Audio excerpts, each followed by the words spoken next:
আজকে আমরা ভিডিওতে জানব শ্রীকৃষ্ণের গায়ের বর্ণ নীল কেন। শ্রীকৃষ্ণ আসলে বিষ্ণুর একটি অবতার।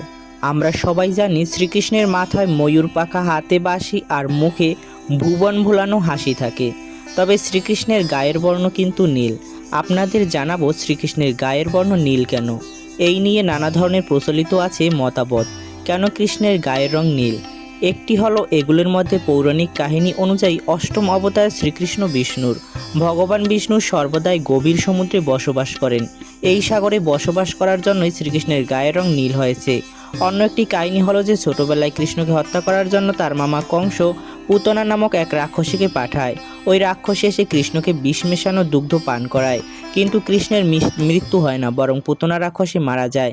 আর এই বিষের কারণেই তার গায়ের রং নীল হয়ে যায়। তৃতীয় কাহিনীটি হলো যমুনা নদীতে কালীয়নাগ নামক এক নাগরাজ বসবাস করতেন, যার উপদ্রবে গ্রামবাসীরা সমস্যায় ছিলেন। এই সমস্যা সমাধানের জন্য কৃষ্ণ কালীয়নাগের সাথে যুদ্ধ করেন।